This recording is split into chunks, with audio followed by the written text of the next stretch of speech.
Breaking news చూస్తున్నారు. వైజాగ్ లో అక్రమ సంబంధం గుట్టురట్టయింది. భర్త వేరే మహిళతో ఉండగా రెడ్ హ్యాండెడ్ గా పట్టుకుంది భార్య. ప్రియురాలి మోజులో పడి ప్రేమించి పెళ్లి చేసుకున్న భార్యను వదిలేశాడు భర్త. వివేక్ కు స్పాలో కొత్త ప్రియురాలు పరిచయం అయింది.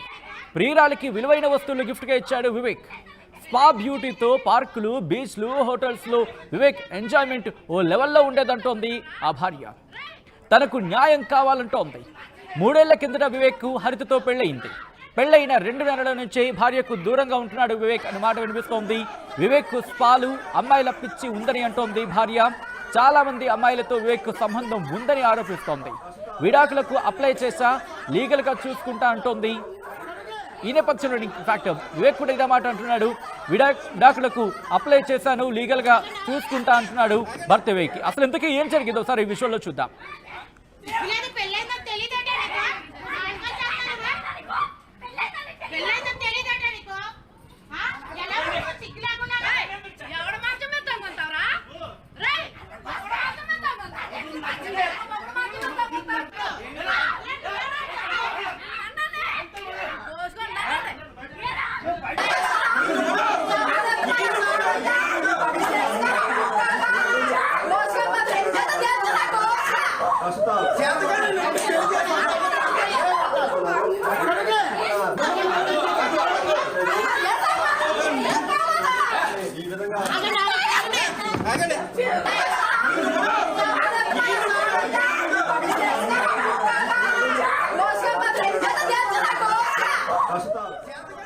విజువల్లో మీరు చూస్తున్నారు విశాఖపట్నానికి సంబంధించి.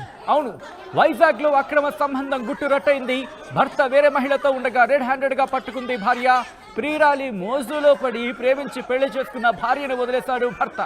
వివేక్ స్పాలో కొత్త ప్రియురాలు పరిచయం అయింది. ప్రియురాలికి విలువైన వస్తువులు గిఫ్ట్ గా ఇచ్చాడు వివేక్. స్పా బ్యూటీతో పార్కులు, బీచ్లు, హోటల్స్ లో వివేక్ ఎంజాయ్మెంట్ లెవెల్లో ఉండేదంటోంది భార్య. తనకు న్యాయం కావాలంటోంది. 3 ఏళ్ల కిందట వివేక్ హరితతో పెళ్లైంది. పెళ్లైన 2 నెలల నుంచే భార్యకు దూరంగా ఉంటూ వచ్చాడు వివేక్. వివేక్ స్పాలు, అమ్మాయిల పిచ్చి ఉందంటోంది భార్య. ఈ నేపథ్యంలో హరిత ఏమంటోంది ఇప్పుడు చూద్దాం. నా పేరు హరిత అండి. నాకు పెళ్ళయి ఇప్పుడు 3 years అవుతుంది. 3 yearsలోని 2 months మాత్రమే మేము కలిసి ఉన్నాము, ఫిజికల్గా కానీ ఇంకా మెంటల్గా కానీ. దాని తర్వాత ఇంకా ఆయన వేరే ఉన్నాడు. ఒకే ఇంట్లో ఉన్న వేరువేరుగా ఉండేటోళ్ళం. ఇప్పుడు ఏటైందంటే ఆయన వేరే అమ్మాయితో రిలేషన్లో ఉన్నాడు. అప్పటి నుంచే పెళ్ళైన ఒక 3-4 months నుంచి ఆయన స్పాకి వెళ్ళేటోడు. ఇంకా అక్కడే అమ్మాయితో మరి ఇంకెలా ఇంకా ఇవన్నీ నేను చాలా మెసేజ్లు కూడా చూసాను. ఈ అమ్మాయితోనే కాదు, వేరే వేరే వాళ్ళతో కూడా చెప్పడానికి సిగ్గు కానీ చాలా వల్గర్గా నేను చూశాను. అలాంటి మెసేజ్లు, వీడియో కాల్స్ ఇవన్నీ చూసి ఇంకా నేను అడిగేసరికి ఆయన నన్ను కొట్టడం, ఇంక ఇవన్నీ చేస్తుంటే ఇంక నాకు లొంగేటట్టు లేదని చెప్పి నేను డైరెక్ట్గా వాళ్ళ పేరెంట్స్తోనే నేను చెప్పాను. అయినా సరే వాళ్ళు కూడా నా దగ్గర ఆహా అవునా అలాగేలా అని చెప్పారు. కానీ వాళ్ళు కూడా ఇంకేమీ పెద్దగా ఏమీ రియాక్ట్ అవ్వలేదు. మా అమ్మ వాళ్ళు అడిగితేనేమొచ్చి వాడేంటి మగాడు, వాడు ఏదైనా చేస్తాడు అలా ఇలా మాట్లాడారు. మగవాడని వాళ్ళ వెనకేసుకొచ్చారు వాళ్ళని. దాని తర్వాత ఇప్పుడు ఇంకా ఇదంతా కాదు అని చెప్పి పెద్ద మనుషులతో నేను మాట్లాడిపించినా సరే సరే కలిసి ఉంటాము అది ఇదని అన్నాడు. ఇంకా అదంతా ఏమీ లేదు. మళ్ళీ అమ్మాయిని ఒక 3-4 days వాళ్ళ ఇంటికి మాత్రం పంపించాడు. దాని తర్వాత ఈ గొడవలన్నీ ఎక్కడికక్కడ పూర్తి అయిపోయిన తర్వాత మళ్ళీ తెప్పించి ఒక అపార్ట్మెంట్ తీసి పెట్టాడు. ఆఫీస్ పక్కన అపార్ట్మెంట్ తీసి పెట్టాడు. దాని తర్వాత మళ్ళీ నేను గొడవలు పెట్టేసరికి నువ్వు ఉండొద్దు ఇంట్లోనే, నువ్వు పెద్ద మరుగుతుందని మా అమ్మాయిలు ముందే చెప్పాను. నేను పెళ్లి చేసుకోవద్దని నేను చేసుకున్నాను. అలా ఇలా ఇంకా మానసికంగా కూడా అంటే ఇంకా నేను చెప్పలేను, మానసికంగా కూడా నన్ను చాలా లో అయిపోయాను నేను ఇంకా మాటలకి. దాని తర్వాత ఇంకా నువ్వు ఇంట్లో ఉంటే నువ్వే అద్దె కట్టుకోవాలి, నేను కట్టను, నువ్వు నచ్చిన పని నువ్వే చేసుకోవాలి, ఇంకా నా వల్ల కాదు, నీకు వచ్చానంటే నీకు నీ పని అయిపోతుంది, నేను వచ్చేలోపు వెళ్ళిపోవాలి. ఇంకా అలా ఇలా బెదిరించేసరికి నేను ఒక్కదాన్నే ఉన్నాను. ఇంకా భయపడి నేను కూడా ఇంటికి వస్తాను. ఇంటికి వచ్చిన తర్వాత ఏమొచ్చి ఆడపడిచి వాళ్ళందరూ కూడా చాలా తిట్టారు. నీకు అసలు పెళ్ళి అవ్వదు, మేము చేసుకున్నాము, ఇంకా అలా ఇలా చాలా మాట్లాడారు. దాని తర్వాత ఇంటికి వచ్చిన తర్వాత నేను కంప్లైంట్ ఇచ్చాను ఇక్కడ బుచ్చిపల్లి స్టేషన్లో. కంప్లైంట్ ఇచ్చిన తర్వాత కంప్లైంట్ ఎప్పుడు ఇచ్చారు? లాస్ట్ ఇయర్ May 6 ఇచ్చాము. అదేమో వచ్చి May 20 మే 20న అది ఎఫ్ఐఆర్ ఫైల్ అయ్యింది. ఆ ఎఫ్ఐఆర్కి కూడా ఒక 15 రోజులు మాకు టైం కావాలి, మేము ఏదో ఒకటి ఆలోచించుకొని మేము ఏలుకోవాలో లేదంటే వదిలేయాలో ఏదో ఒకటి ఆలోచించుకొని వచ్చి మీకు చెప్తామని చెప్పి వెళ్ళి మాకు లాయర్ నోటీస్ పంపించారు విడాకులకి. ఈ నోటీస్ పంపించిన తర్వాత ఇంక ఏం చేయాలో అర్థం కాక మేము చాలామంది పెద్ద మనుషులతో మాట్లాడిపించాము, దేనికి కూడా ఇంక రెస్పాండ్ లేదు. సరే అలాగా ఇలాగా అనేటోళ్ళు కానీ ఇంకా అసలు ఎలాంటి రెస్పాండ్ లేకపోతే ఇంక నేనే సఫర్ అవుతున్నాను అన్ని విధాలుగా అని చెప్పి నేను మా అత్త వాళ్ళ ఇంటికి వెళ్ళి నేను అక్కడే ఉంటాను ఇక్కడే ఉంటాను ఇంక నేను ఎక్కడికి వెళ్ళనని చెప్పి నేను వెళ్ళినా సరే ఇంట్లోకి కూడా రానివ్వకుండా ఇంకా తలుపులు గట్టా వేస్తారు. ఇంకా ఏం చేయాలని చెప్పి వాళ్ళేమో ఎవరెవరో పెద్ద పెద్ద వాళ్ళతో మాట్లాడుకొని వాళ్ళు స్టేషన్కి వెళ్ళి మాకు రమ్మని చెప్తే మేము వెళ్ళాము. వెళ్ళిన తర్వాత ఆ సిఐ గారు ఏం చెప్పారంటే మీరు ఎఫ్ఐఆర్ ఫైల్ అయిపోయింది కదా ఇక్కడికి ఎందుకు వచ్చారు అన్నట్లు ఆయన మాట్లాడారు. సిఐ గారు అక్కడ పాలకొండ సిఐ గారు ఎఫ్ఐఆర్ ఫైల్ అయిపోయింది కదా ఇక్కడికి ఎందుకు వచ్చారని ఆయన మాట్లాడారు. ఇంకా మాకు తెలీదు, మేమే ఎవరితో మాట్లాడుకుంటూ వెళ్ళిపోయాము మేమే. తర్వాత ఏమైందంటే మేము వచ్చిన తర్వాత మా లాయర్ గారితో అడిగాను, మా లాయర్ దగ్గరికి వెళ్ళి మాట్లాడాం. సరే ఇలాగ ఎఫ్ఐఆర్ ఫైల్ అయిన తర్వాత వాళ్ళ ఇంటికి మా అత్త వాళ్ళ ఇంటికి మేము వెళ్ళకూడదంట కదా అంటే అలా ఏమీ లేదు, నువ్వు డైవర్స్ ఇస్తే అప్పుడు ఓకే కానీ నువ్వు డైవర్స్ ఇవ్వలేదు, నువ్వు వాళ్ళ ఇంటికి వెళ్ళి ఉండొచ్చు, అలాంటి ప్రాబ్లం ఏమీ లేదు, వాళ్ళు మీకు ఏదో దారి మళ్లించడానికి అలాంటి మాటలు చెప్పారని చెప్పి అన్నారు. తర్వాత ఇంక మాకు పెద్ద పెద్ద పొలిటీషియన్లు అలా ఏం తెలియక ఇంక మేము ఇక్కడే ఉన్నాము. ఇంకేం చేయాలో తెలియక ఇంక మాలో మేమే అలా ఉండి ఇంకా సరే ఇంకేం కాదు ఇంకేదో ఒకటి చెయ్యాలని చెప్పి నేను ఆ లొకేషన్స్ అవన్నీ మా ఫ్రెండ్స్ ద్వారా తెలుసుకొని వెళ్ళేసరికి వాళ్ళిద్దరూ ఒక ఇంట్లో ఉన్నారు. లైట్ డ్రెస్సులతోటి కళ్ళు నిలుపుకుంటూ వచ్చారు, తలుపు తీశారు. రైట్, అది హరిత వర్షన్. ముఖ్యంగా గత కొద్ది రోజులుగా తన ఇబ్బందులు పెడుతున్నాడు. ఇన్ఫాక్ట్ విడాకుల విషయం కూడా తనకు తెలియదంటూ షాక్కి గురైనట్టుగా చెబుతోంది. ఇదే అంశానికి సంబంధించి హరిత తల్లి కూడా రియాక్ట్ అయ్యారు. ఆమె ఏమన్నారు చూద్దాం. 2020లో తనకు మ్యారేజ్ చేసాము. మ్యారేజ్ అయిన తర్వాత ఒక 2 నెలల వరకే తనతో బాగా ఉన్నాడు. అక్కడి నుంచి తను బాగా చూసుకోలేదు. కానీ తను వాళ్ళ హస్బెండ్ గురించి మా దగ్గర బ్యాడ్గా చెప్పకుండా తను సర్ది చేసుకుందామని మా వరకు రానిలేదు. తర్వాత ఇంకా అలా చూసి అబ్బాయి ఇంకెప్పుడు మా ఇంటికి రావడం కూడా పాపం తీసుకురావడం మళ్ళీ తీసుకెళ్ళడం ఇలాంటి వేటి ఉండేవి కాదు. మరి మీరు ఎప్పుడు పిల్లదా? మేము పిలిచేవారండి, పండగలకి పబ్బాలకి పిలిస్తే నేను వస్తాను నువ్వు పదాన్ని ఒకదాన్ని పంపించేసేవాడు, తను వచ్చేవాడు కాదు. తీరా చూస్తే ఇంక నేను చాలాసార్లు క్వశ్చన్ చేస్తే ఇంక తన మైండ్ సెట్ అంతేమో అని మేము సర్ది చేసుకున్నాం. చూస్తే ఫైనల్గా ఇంక నువ్వు నాకు వద్దు వెళ్ళిపో, నీ బాడీ షేప్ బాగోలేదు, నువ్వు నాకు నచ్చలేదు, నువ్వు వెళ్ళిపోనేసి మా ఇంటికి ఫ్యామిలీ మొత్తం కొట్టి పంపించారండి. అయినా సరే నాకు అతనే కావాలనేసి ఇప్పుడు వాళ్ళ అత్తమామల ఇంటికి వెళ్తే వాళ్ళు కూడా చారనీ లేదు, మమ్మల్ని మళ్ళీ వెనక్కి తిరగొట్టి చెప్పారు, నువ్వు మా ఇంట్లో ఉండొద్దు వెళ్ళిపో అనేసి పంపించారండి. వాళ్ళ ఆడపడుచు అయితే ఈ సమస్యలంటికి ఆవిడే కారణం అండి. ఈవిడ పెళ్ళైన 1 month కాడి నుంచే హైదరాబాద్లో వాళ్ళ హస్బెండ్కి జాబు, అక్కడి నుంచి వైజాగ్ వచ్చిందండి. అప్పుడు ఇంటి దగ్గర నుంచే వర్క్ చేసేవారు అతను. ఇంకా హైదరాబాద్ నుంచి వైజాగ్ వచ్చేసి వాళ్ళు కూడా ఎడపక్కన ఒక ఇల్లు తీసుకోనండి ఈ పిల్లలు చెప్తారు ఏమని. వాళ్ళ అన్నయ్యకి ఈవిడ మీద ఇష్టం లేకుండా ఫస్ట్ మైండ్ సెట్ మార్చింది తనే, వీళ్ళ ఆడపడిచానండి.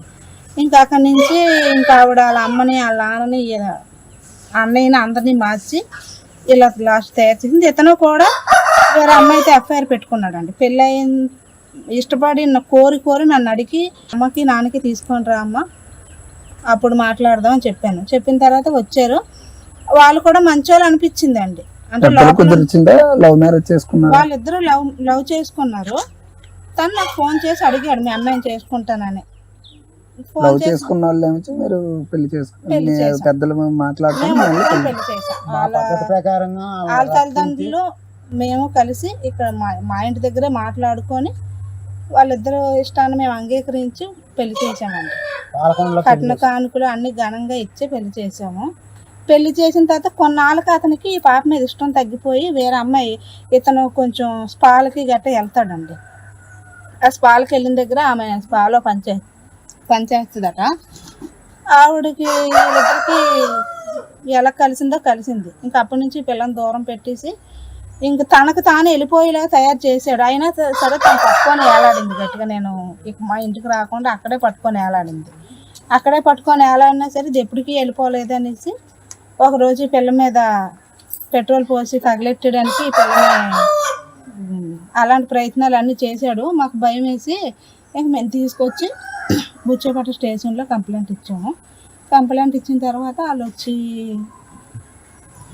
మేము ఇంకా కంప్లైంట్ ఇవ్వకముందే ఆ డైవర్స్ నోటీస్ పంపించాం.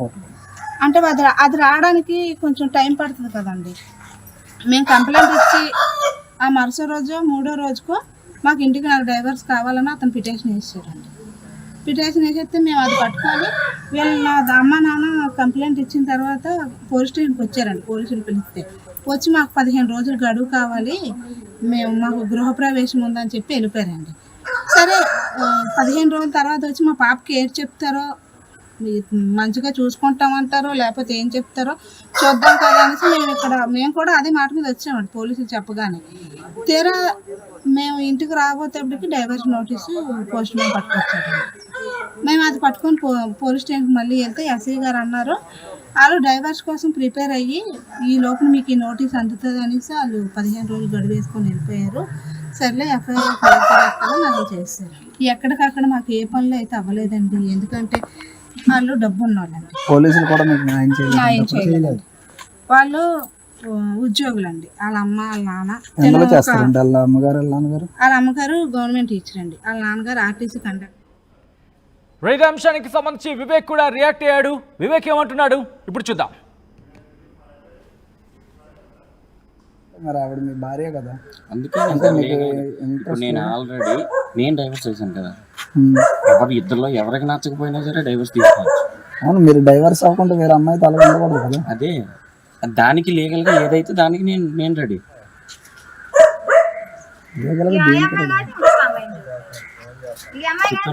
అంటే ఆవిడ చెప్పినవన్నీ మీరు నిజమేనా? మీరు వేరే అమ్మాయితో రిలేషన్ లో ఉన్నాను, అమ్మాయిని పెళ్లి చేసుకుంటాను. ఈ అమ్మాయి చాలా మంది అమ్మాయిలతో రిలేషన్ లో ఉన్నారు అంటున్నారు. అది దానికి ఏమైనా ప్రూఫ్ ఉంటే చూపించండి. మీ ఫోన్ లో చాలా సార్లు చూసారు అంటున్నారు కదా. చూపించండి. మీ ఫోన్ లో చూసాను, మీ భార్య చెప్తుంది. మరి ఇప్పుడు ఉంటే చూపించండి. ఏమో మీరు డిలీట్ చేసి ఉండొచ్చు కదా. తనేం చేసిందో కూడా నా దగ్గర ఉన్నాయి. నేను చూపిస్తాను. మరి మీరు మాట్లాడారు